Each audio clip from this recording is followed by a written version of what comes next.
Our next speaker is Carrie Fox, whose firm of the same name as or Fox Communications, is a social good firm, but she's also a mom. She likes a really good story, and she also, you like beagles, is it? Yes, she likes beagles. So with that, you're up. All right, thanks. Hi, everybody. All right, we're going to start off a little serious. All right, start off serious, we'll get a whole lot happier. So, have a good close look at these photos, as long as 15 seconds will allow. What do they say to you? To me, they're a reminder that the last 10 years have not been easy ones. But they're also a reminder of the significant good that's experienced following a major tragedy. So now have a look at these. Do you remember those months after September 11th when people seemed to move slower and listen longer to each other? Remember all the flags on car windows and hanging over highway overpasses, and the general feeling of kindness that overtook people? How about the weeks after Katrina, or the outpouring of support by strangers following Haiti? Same feeling, right? We've seen groundswells of support following each major disaster, a clear sign of human kindness and one with measurable impact. Within the first 36 hours after the Haiti earthquake, donations made via mobile phone surpassed $7 million. In total, over $30 million was donated via text message alone. Individuals, organizations, and companies rise up and care in a significant way. Scientists say there's a clear reason for it, and the answer lies in this photo. A UVA professor coined the term elevation to describe the emotion felt when we encounter moral beauty. Seeing others' generosity can not only make us better people, but increase the likelihood we'll do good works of our own. Goodness is catching, in other words, and it doesn't take extraordinary heroics to trigger it. Simple human kindness can be enough to open our hearts and inspire us to help others.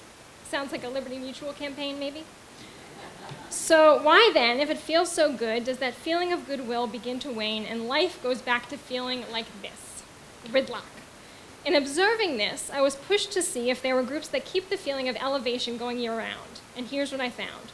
In 2010, it marked the largest single-year increase in volunteering since 2003. Since 9/11, the number of Americans who have served their communities has increased 10%. People do care, even if we only notice it in spurts.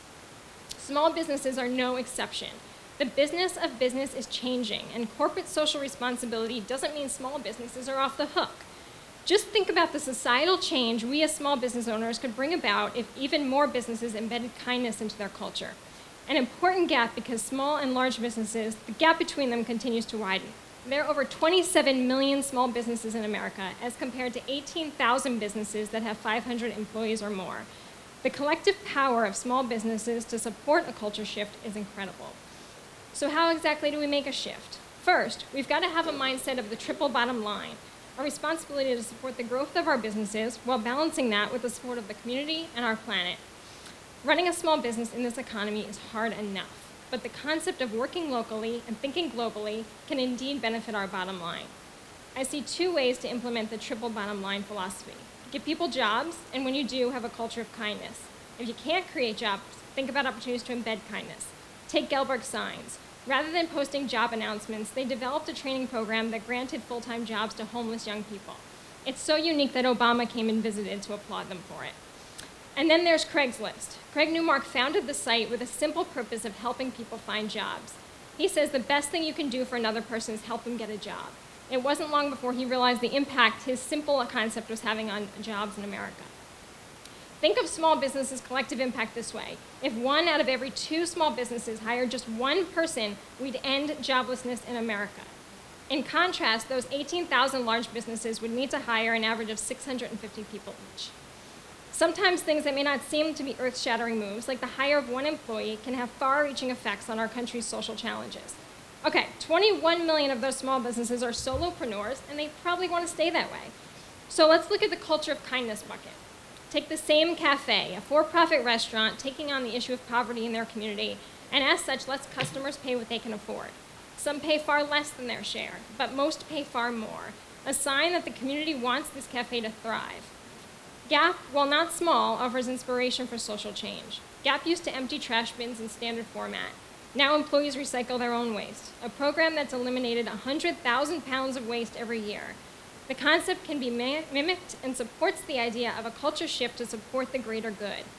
The more we involve employees in the process of doing good, the better we and our companies are for it. Just look at the innovation that's come out of Google's 20% days. So, business owners who incorporate service into their operations can impact lives and communities. And the collective power of small businesses to affect social change on a grand scale is enormous. Plus, it just darn feels good. Now there's a mark to leave behind. Thank you.